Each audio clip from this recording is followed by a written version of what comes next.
So ayan guys, may nagtatanong sa akin kung paano daw mag voice over sa ina-upload niya na video. So papakita ko sa inyo guys kung paano. So kung mapapansin niyo guys, kapag nag-upload tayo, kunwari mag-upload ka ng video. So ayan. Then dito sa i-upload natin, mamimili ako ng video na i-upload ko para malagyan ko siya ng voice over.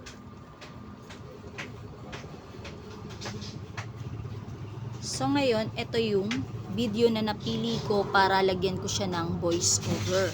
So para malagyan ko siya guys ng voice over, meron nakalagay dito na edit. So ayan o, edit. So kiklik ko tong edit.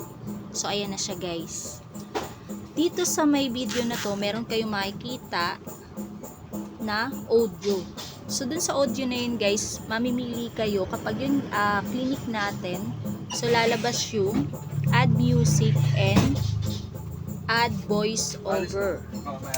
So, ngayon, kapag gusto nyo mag-add ng music, i-click nyo lang tong add music na to. Then, mamimili na kayo kung anong music yung gusto ninyong i-add doon sa video na i-upload ninyo. Then kapag gusto niyo naman mag-add ng voice over, i-click nyo tong add voice over. So ayan.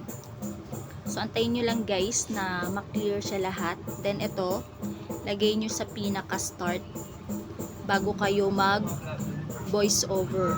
So ngayon kapag gusto nyo na guys mag voice over, i-click nyo lang to guys. Sorry. Okay, only this time. So, humingi muna siya ng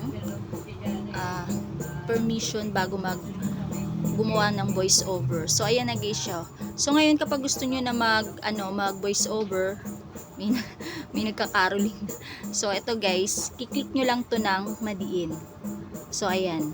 So, habang nakadiin yung kamay ninyo dyan guys, simulan nyo na mag voice over kung ano yung gusto ninyong sabihin dyan sa video na ina-upload nyo. So, ayan guys. Diinan nyo lang siya hanggang sa matapos yung video na yan. So, makikita nyo naman guys na may parang kulay red siya. So, dyan nyo makikita guys kung umaandar or gumagana na yung video na kung saan nilalagyan nyo ng voice over. So, may nangangaroling. So, ayan, ewan ko bakit ang bagal naman. So, medyo mabagal. Siguro dahil mahaba yung video niya, kaya medyo mabagal siya na matapos. Ibig sabihin, mahaba yung video na nagawa ko, kaya ganun. So, ayan guys, tapos na siya. So, kapag tapos na yung ginawa ninyo, tapos na yung video na kung saan nilalagay nyo ng voice over, ayan, pwede nyo na siyang bitawan. Then, makikita ninyo dito sa kabilang side yung done. Click nyo lang to ng madiin. Ayan. So, ayan.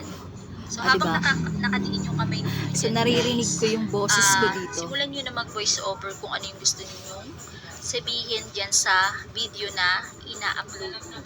So, ayan guys. Diinan nyo lang siya hanggang sa matapos yung video na yan. Yes. So, ganyan lang siya guys. Then, kapag okay na, ayan, pwede nyo na siyang i-upload. Diba?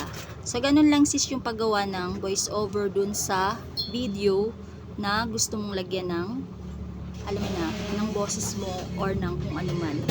So, ayan. Ngayon, post nyo na, then maglagay na kayo kung ano yung or kung saan ninyo